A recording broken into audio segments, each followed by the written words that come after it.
Thank you for joining today's training session, Introduction to Remote Visualization.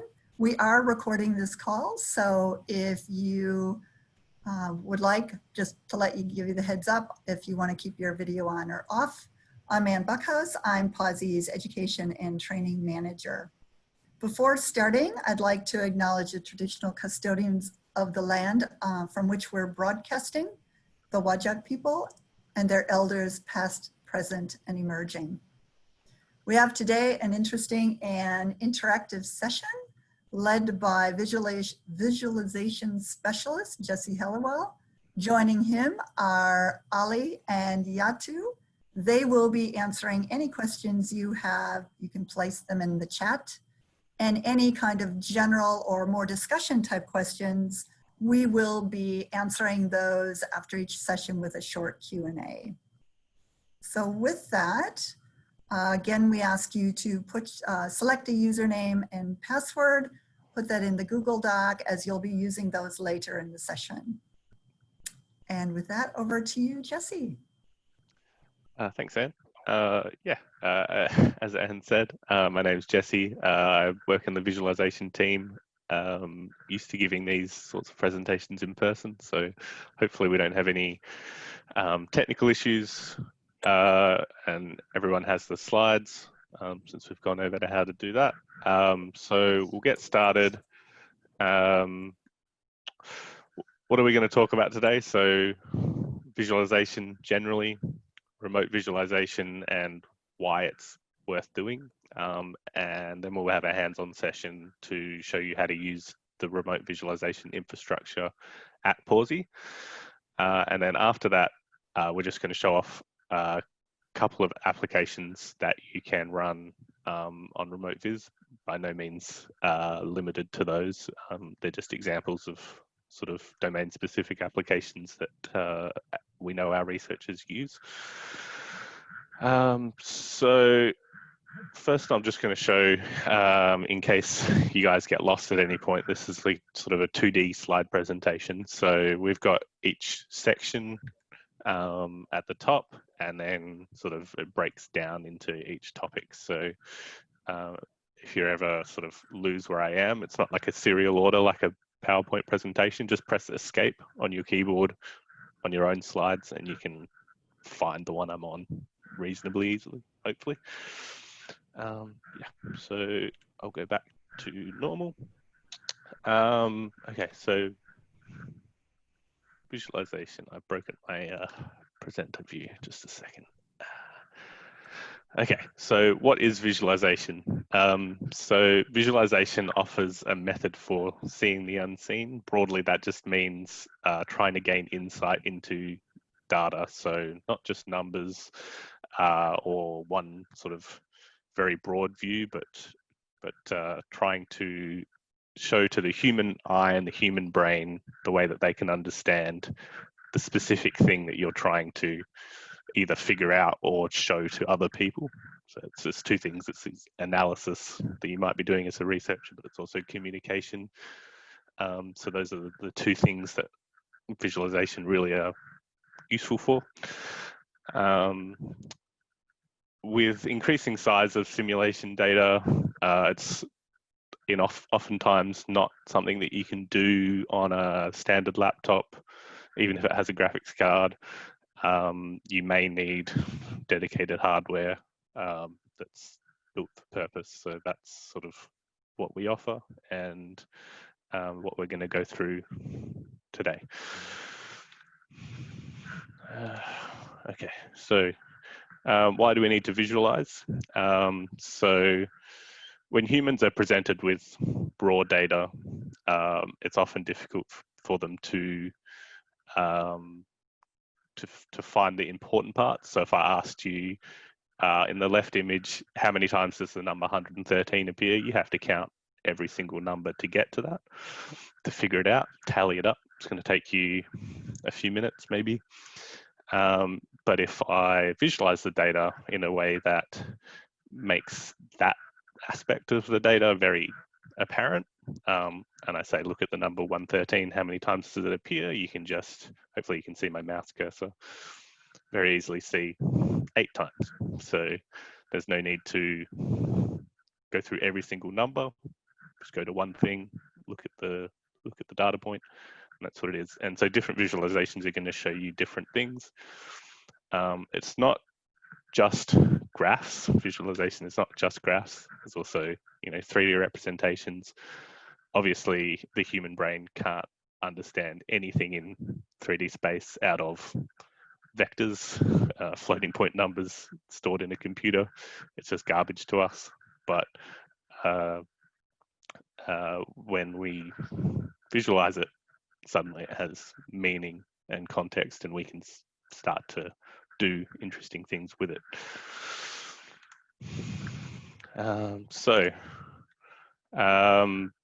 That brings us sort of to remote visualization and what it is, why we might want to do it, how we do it.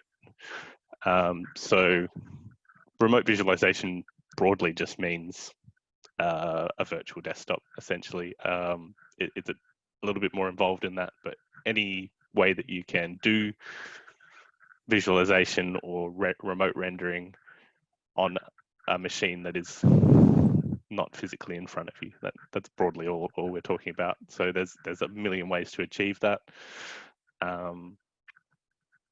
Importantly, for supercomputing, your laptop might be Mac or Windows, but most of the codes that people are interested in running are Linux-based, or it could even be the other way around, where you actually have to use a Windows-based software. The remote machine can be any OS. So here we run a remote visualization cluster on Topaz that's Linux, but we also offer Windows workstations that you can access remotely. We're not going to talk about those too much today, but yeah. So the old way we used to do remote visualization was with something called X11 forwarding. Essentially, this is a really old way of doing it because it actually doesn't offload most of the work to the remote machine. It is very difficult to take advantage of the underlying hardware. If you just don't set it up right, it can maybe even only run on one CPU core on the remote machine, so there's no point in having GPUs. It just sends you the data, and your own computer actually ends up doing the rendering, which is kind of pointless. I'm not going to demonstrate X11 with you. A lot of our newer systems, you can't even do this anymore. Our old Zeus, you could. There's no technical reason why not. It's just that it's basically pointless. It's superseded, so we don't bother. You can see the image on the right, hopefully. The X server, conversely, sort of somewhat counterintuitively, is actually running on your local machine, and the X client is the remote machine. And you can see just based on that almost everything is being handled by your own machine. So the benefit is limited. It can be used, it can be hardware accelerated. It's in practice, it's quite tedious. And you have to use specialized programs like Strudel and things like that. And we used to have a 3-hour-long session on just how to run that. So it gives you an idea of how much more difficult it was. Been over most of this already, actually. Difficult to distribute across multiple machines, let alone even multiple cores, GPUs in the same machine. Very slow compared to bitmap-based sort of screen sharing, things like VNC. It immediately, the window and all the data underlying goes away the instant you close the window. So if your laptop loses power or network connection, it's gone. There's no way to get it back. So that's another sort of potential downside. You can see this here is a very simple OpenGL application running probably based on the FPS in software, not using the GPU at all, probably just using one CPU core, and you can see the very simple rendering, even done on a powerful CPU, is going to take a long time, very low FPS. So you can see like 20 FPS, 5 FPS, it's very low. What we do instead is web-based remote visualizations. So essentially just a VNC server, but with an application layer to make it so that multiple people can access multiple machines without needing to, them to know which machine specifically do bookings or anything like that. They can just log in and the system will assign them a node to work on. So we'll show you sort of how that's accomplished with this useful infographic. We'll be actually doing this in a little while, so we'll go through it again. There, once you logged in, you connect to the login node, so that's running the server that decides which node you're going to connect to, and it's just going to pick the least loaded one. So if all of them have a user, it'll pick whoever's doing the least work. So it's not going to shove you on a node where someone's running fair market full speed and just pulling all the resources off that computer and giving you none. Yeah, so excuse me, yeah, Jesse, can I ask did Pawsey develop this, or is it an off-the-shelf solution? The software layer, it's built on top of FastX. So okay, yep. Yeah, so we do have some input into features and things like that we want them to make available. Yeah, but it's an off-the-shelf solution, and there are others as well, but that's the one that we use. So probably the best thing about it being web-based is you don't need to install anything at all. I mentioned before about Strudel and all those sort of old programs. You needed to set it up, and it was especially painful on Windows. Now all you need is a web browser. They all work as far as I'm aware. I don't think I've ever had any issues. And you can be running any OS, including mobile OSs, your phone, anything. So yeah. So I mentioned we do remote viz on Topaz. So we have 20 visualization nodes. Each one has dual Xeons, so 16 cores total. And you might think that's probably a low number of CPU cores for a modern computer. These are only a year old, and it is. But what we did instead was each machine has a high-powered graphics card, and in the case of the compute nodes, they actually have two V100s. For the remote viz nodes, they just had the single RTX 5000, which is roughly equivalent to, say, GTX 2080 Super, for those of you who are more familiar with consumer graphics cards, but with more video memory, which is obviously more important for our purposes. 192 gig of RAM and 100 gigabit InfiniBand within Pawsey. So if you're running simulations on Magnus, for example, already, the big advantage of remote visualization is that you don't need to copy your data to your own machine or to another center or anywhere. You can just access it directly. You can even access it while the simulation is running if you've got intermediate outputs that you want to visualize. That's more than possible. So it has access to all the Pawsey file systems. Home, which is just for your configs. Scratch, which is where you put your research data when you want to run simulations, and your output all go there. That one is has a purge policy, so you have to be careful, make sure you don't just leave single copies of data there, because it may get deleted if you don't access it regularly. And then /group is for all your software and project specific files that you share amongst your project group. So yeah, you don't need to copy anything. You just access straight away. That's sort of one of the big draw cards, aside from having access to sort of more advanced hardware than you might have in your own labs. This again, nice useful infographic to show why do we do this. it's reducing that lag time, especially if you're running multiple iterations, or you run a simulation, then you do the visualization that informs the simulation. So you have to go back and change some variables, run it again.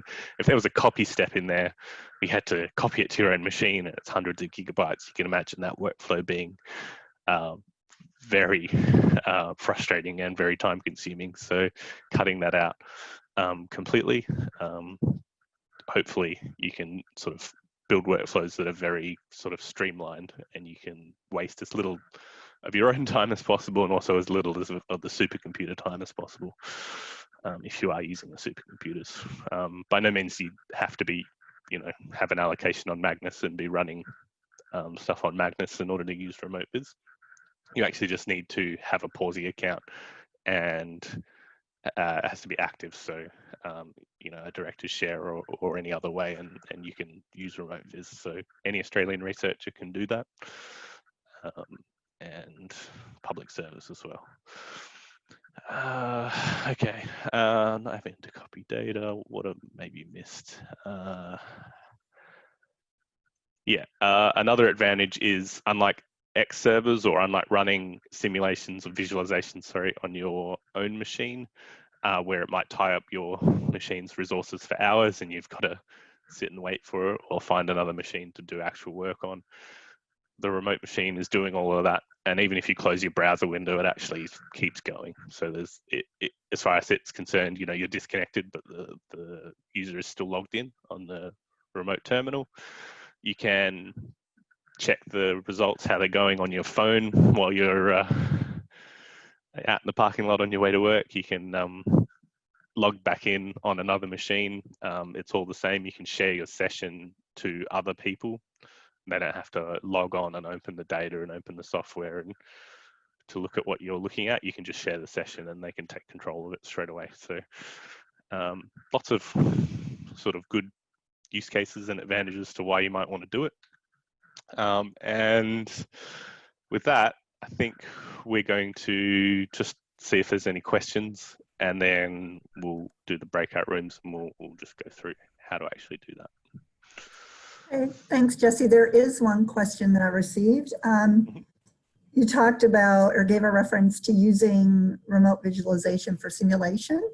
Can you give a real world example or two of remote visualization use? Yeah, so in the case of sort of big data, when you are dealing with big data sets, I might just skip forwards to a screenshot to just show. I'll go through this again later, but if you've got, say, a computational fluid dynamics simulation that is 2 gigabytes of data per frame, and you've got to render 100 frames of it, unless you have your own dedicated hardware, and if you do, that's fine, go ahead and use that. We would normally get training users to do this. They would download the data, they would take a node on Zeus, so 8 CPU cores and a GPU, and they would do 5 frames of this each, so that we could build the whole 100-frame video, and that would take a few minutes. So you can imagine if one user wanted to render all of that, and all they had was their own computer, it would take hours. If they only had the one remote viz node, it would take maybe a bit less time, but still hours. But then they can parallelize it and run those simulations on Magnus or Zeus. And then it takes minutes. And you can check the frames as they're coming out to see if it's what you want. And as soon as the researcher sees, oh, I messed up a variable there, they can just end it and go back and run it again. So that's the use case. You don't have to, like with ParaView, you could easily run the client on your own machine and distribute it to Magnus. You can do that for sure, but then you don't have those advantages of being able to connect from anywhere and share with other people and have the session be persistent. But that's ParaView specific. In a lot of cases, you are just stuck to one compute node, and you need the beefiest machine you can get because you can't distribute it across Magnus, and that's probably where remote viz, the machines themselves, are very important. Hopefully Okay. that answers that. Yes, it does. Any other questions from anyone? That's the one I received. Just take yourselves off mute. Otherwise, what we'll do is we will open the breakout rooms, and we have those scheduled for 30 minutes. All right, I believe everyone is back. Welcome back. And how did that go? How would we like would each facilitator like to share something coming out of the session? Something that was challenging, interesting, surprising, etc. How it went? Yeah, that went quite smooth and is pretty smart to guess what is where and to get her hands dirty with the stuff. We had, if we had like 5 minutes more, we could go to one of the examples in PowerView. She's interested to see how does it look like to load some data into the PowerView. But we all know that this is not the title of this training, and we'll go through that at the next training. I guess that's late August, 24th, Correct. I guess. That's Yes, correct. and you can register for that training as well. But overall, and is that was pretty easy for Anne to follow the slides and get the concept. Okay, great. Great. Thank you, Ali. Yatu. Yeah, so it went well. One of the questions was, so Steve was able to figure out most of the stuff, but one of the questions was, can users have their own application as a bookmark on Pawsey? The answer is yes. If you have, if we see that as a widely used application, and if you can compile globally and create a bookmark, yes, we can have it there. And also, we tried the bookmarks, especially the external window, and there was this other question where can we open an application which requires multiple windows?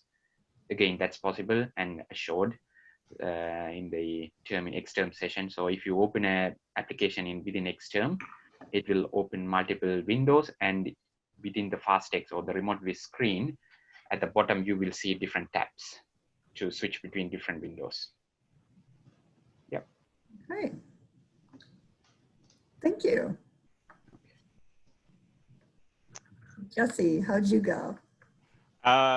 Daniel and Anton went well. We had a couple of issues because Anton was a little bit late just getting him into the slides and getting him an account. But once we sorted that out, they were easily able to follow most things. And they had a couple of questions along the same lines as Yathu's about running terminal windows and other applications. So, yeah.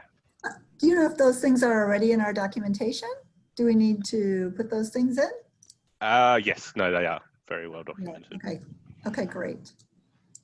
All right. Anything else from the facilitators or anyone else in the breakout rooms? Can I just say, I've looked at some other things in the past, and this looks pretty easy to use and pretty cool. So, thank you. Thanks, Steve. I think it's mostly Ali's hard work when he first joined. Thanks to Jesse, and thanks to everyone for hands-on session. If there's no question, we can go further with the rest of the slides. There's two brief introduction to two of our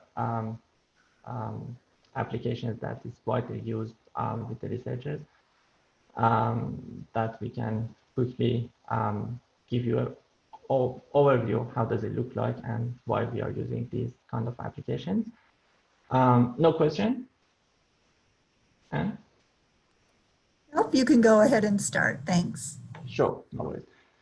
So the first one is ParaView.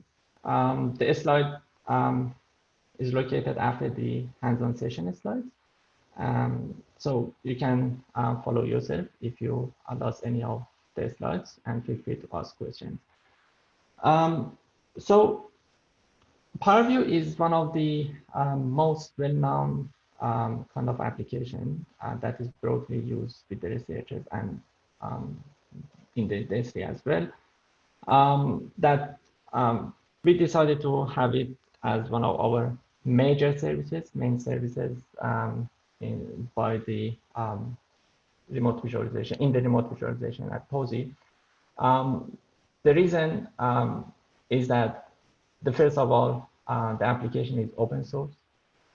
It's free of charge. You can download it from ParaView.org, install it on your own machine. Do visualization in a smaller scale, for example, with subset of your data, and then come to larger scale on the remote viz. At least to learn how to work with that, you can play with that on your own desktop. It is cross platform. It doesn't matter that which operating system you're running on, Mac, Linux, Windows, you will get the distribution that you're after. This is extremely user-friendly. I think in our breakout room, we had just Anne, and I showed her very briefly. We didn't have the chance to go through the one of the examples. You will see some screenshots in the coming slides. But the application looks like pretty standard, like other applications developed in Visual Studio. This is like Qt version. It has the Qt graphical user interface, and has been built on top of visualization toolkit library, VTK, if you are familiar with. It is extensible. What does it mean? It means you can add plugins to the application. Even you can develop your own and add it to the software, to the application, and load it and use it pretty easy. However, PowerView is the concept is that it has been designed for large data sets in ultra large data sets like petascale size. It is kind of specific compared to other tools because of its capabilities to run in distributed mode. What does it mean? Distributed mode means that you are able to run the application across multiple nodes to get use of the pool of resources, like I don't know, terabytes of RAM or numbers of the CPU. That's quite capable, and one of the best tools to do that. And specifically, this application supports a wide range of data formats. Astrophysics, as you can see, fluid dynamics, the ANSYS or OpenFOAM formats could be easily imported to the application. It supports natively NetCDF, climate, structural analysis, whatever that I heard I could import into the application, or at least find a way to convert it easily to be imported to the application. The GUI looks like this. I look at the other screen, which is larger scale for me.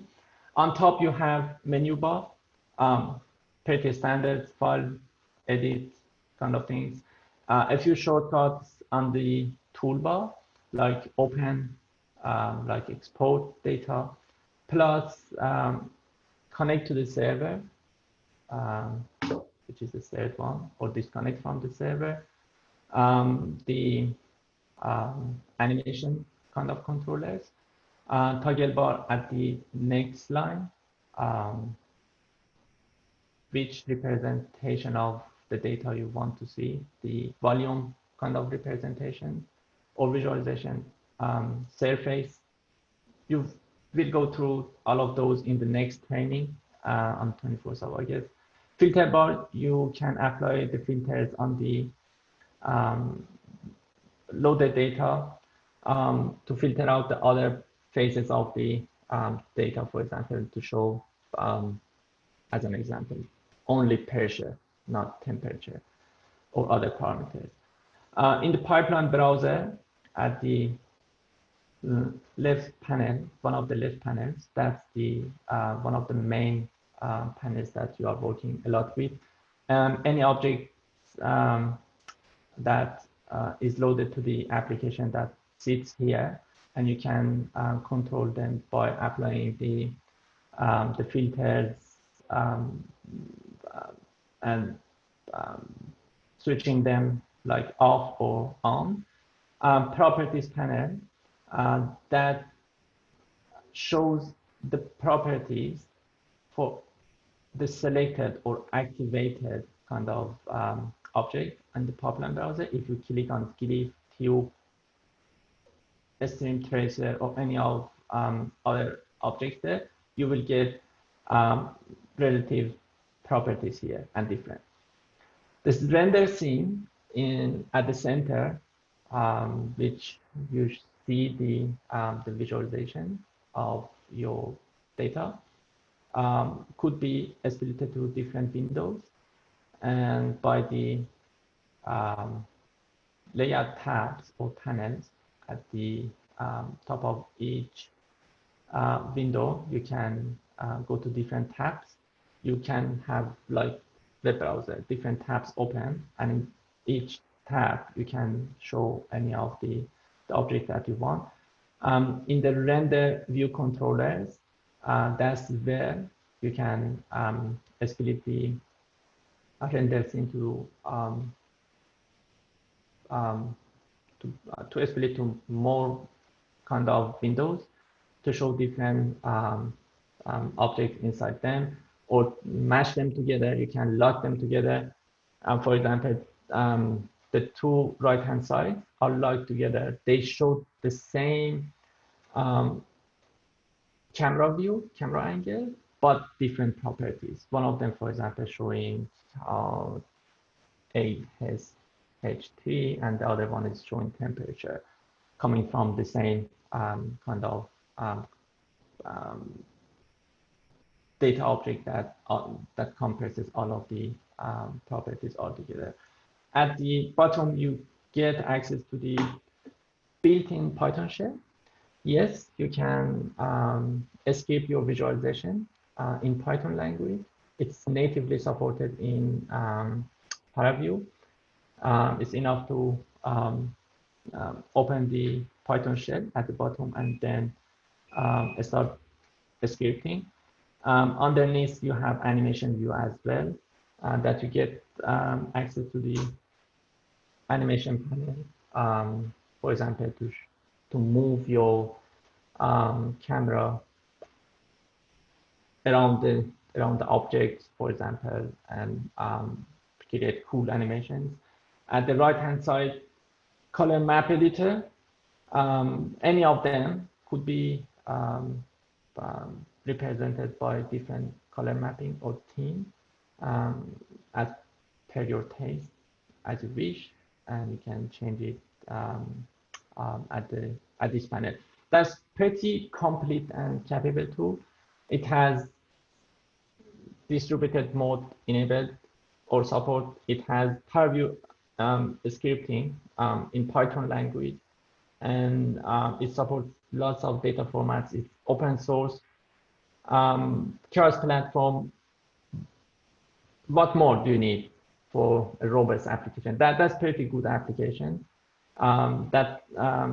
It is applicable in most of the scopes. You can try if you haven't. If you have tried already, so good news is that we support it. And if you haven't, you can have a look. Maybe that's the good tool for you. So in what do we mean by distributed mode is that the whole team that you were doing in the hands-on session, the web ParaView, sits here. I think you see the blackboard, I guess. Everything that you did that was here, and this is the display that you get from the as the outcome of the remote session. This is the PowerView client that you could launch it on your session inside the remote view, and when you do the client server connection, the connection is through SSH, secure connection, and it runs your job on the ParaView engines launched on the compute nodes. For example, here we have 1, 2, 3, 4 ParaView engines. We are running our job in batch mode. You won't see anything, just the job will be your data, for example, if that you imagine this is your data, you could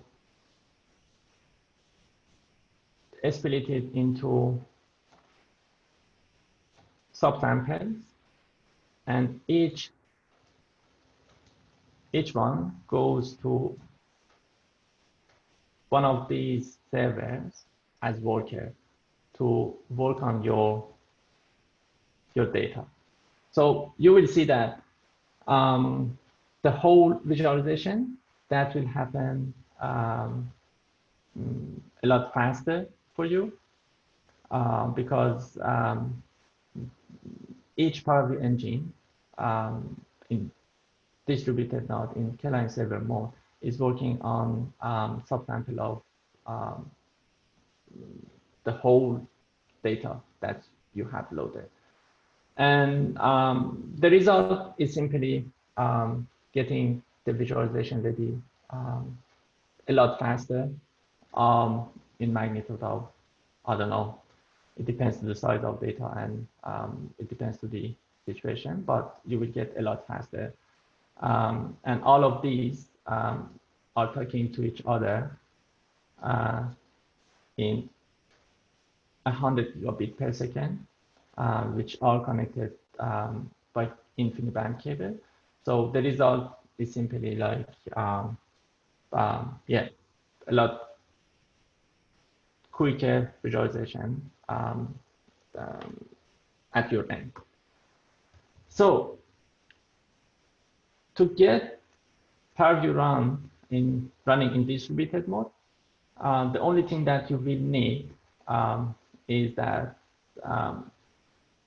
in the target bar, you had a shortcut to the connect to server. If you press that one and you choose localhost Zeus, we don't have Zeus anymore. Topaz has replaced that one.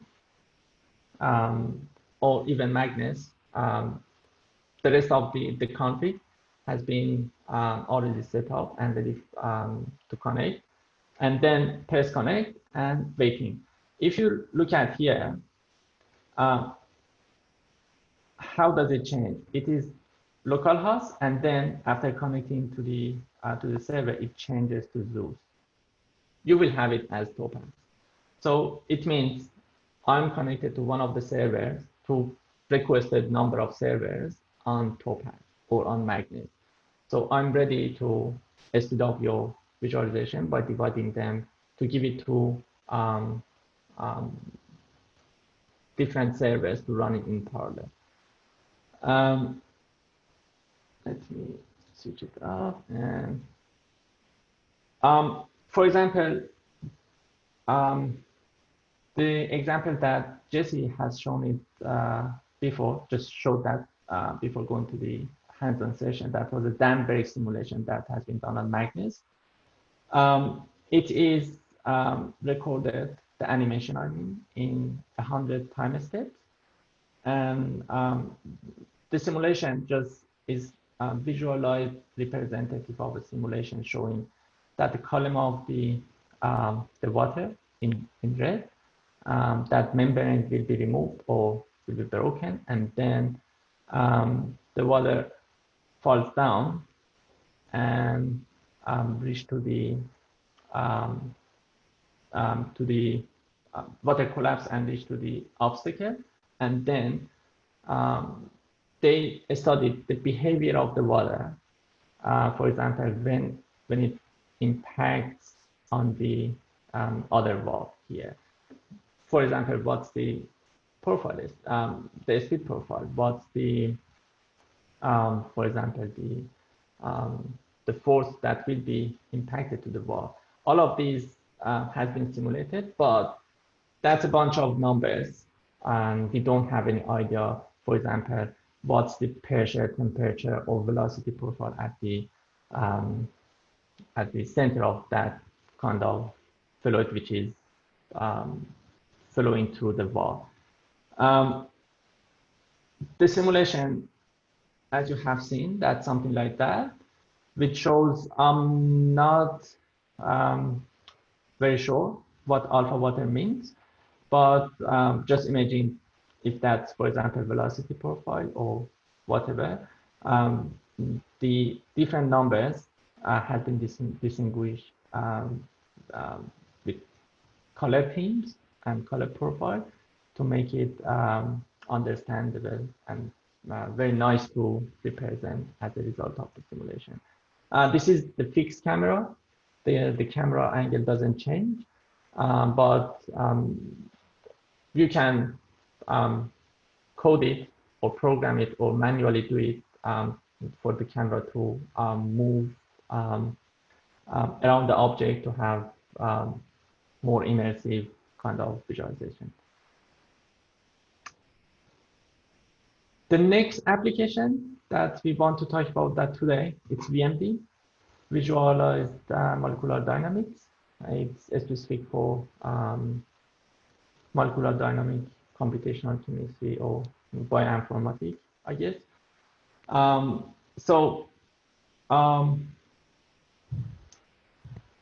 It is a simulation tool for molecular dynamics, and it is able to show the simulations for the lattice cell, for the quantum chemistry calculation, and lots of other things that is point of interest in the molecular dynamic field of research. It is, again, same as PowerView, a robust tool, user extensible. You can script whatever that you want, exactly same as PowerView. You can add plugins to facilitate your purpose, reaching your purpose. And you can write your plugin. It is open source. You can develop your own plugin to load it inside the VMD. The GUI looks like the standard versions of the application. It has a menu bar on top left-hand side, making accessible to the to reach to all of the features of the application. We have main window, that shows the data which is loaded. We have the animation control toggles and buttons here. And in graphic window, we'll have the representative of that section of the data, for example, molecules, bindings, or oxygen, hydrogen, just that specific one that you are after. And to choose the coloring method, the drawing method, to be, for example, to use kind of shading techniques in the application to look like more shiny, and all of these things is accessible inside the graphics window. For sure, it has many more windows, but we were not able to show it in one screenshot. Most of them are accessible through extensions. And the last one is OpenGL display window that shows the final visualization for you of coming out of the data that had been simulated. So you can create pretty cool animations for your presentation about what you have done in your simulation. VMD is pretty capable tool to show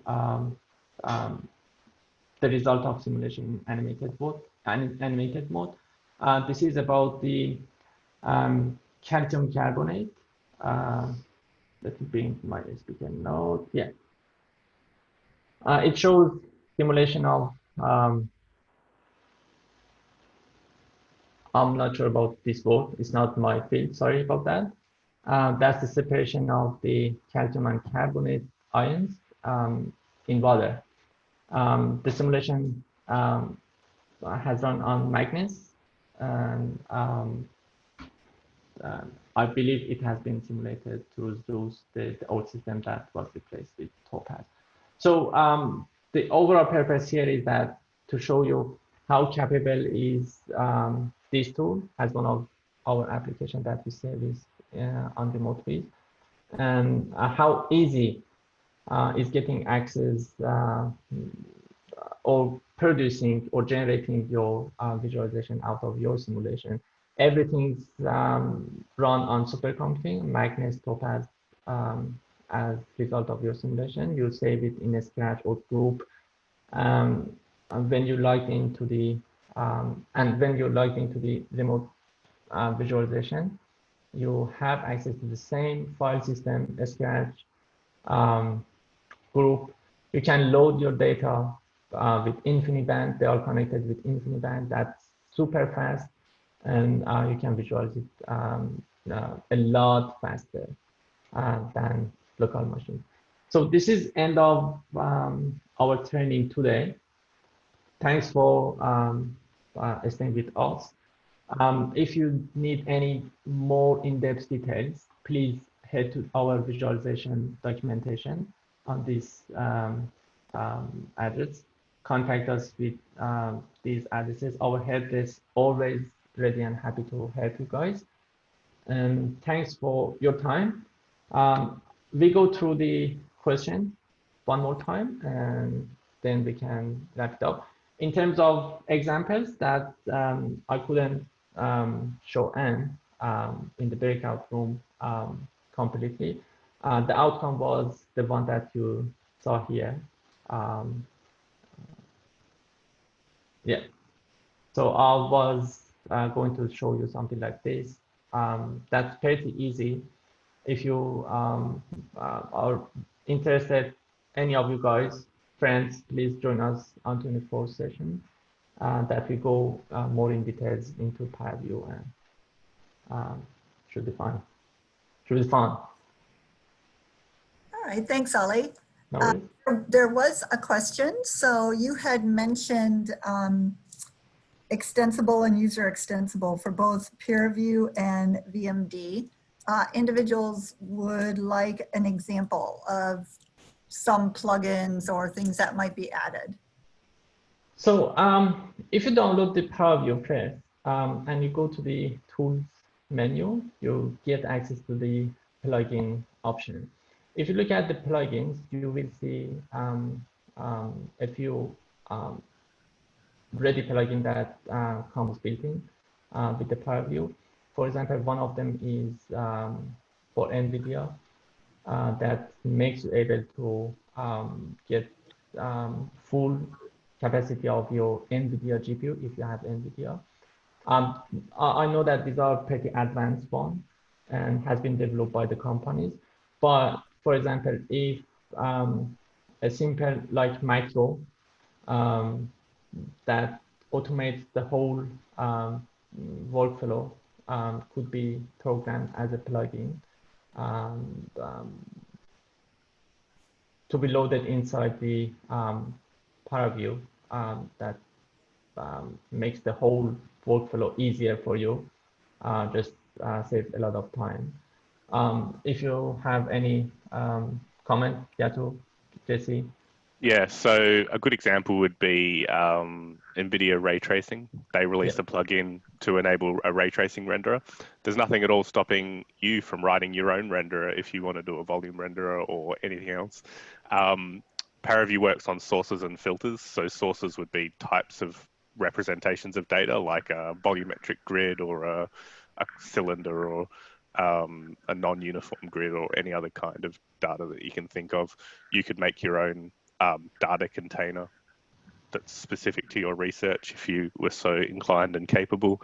And filters would be, you know, operations that you do on the data to change or manipulate it. You can write your own filters as well and add them to ParaView. So if you have code that you run on your data to change it, you know, there's nothing stopping you from adding that to ParaView and integrating it in your workflow.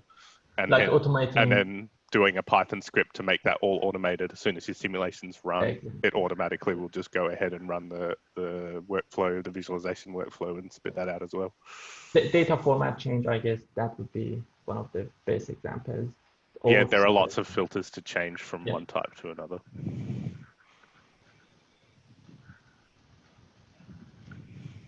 Okay, thank you. Any other questions?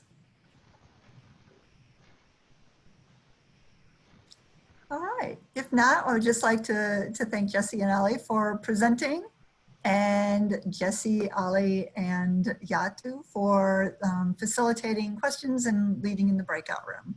Thank you all for attending, your time and attention, and if you could please fill out the survey, I've added that to the chat link. There are upcoming trainings, as were mentioned, around ParaView in mid to late August. So feel free to go out to pawsey.org.au/events where you can sign up for those. Thanks again. Bye-bye. Thank you.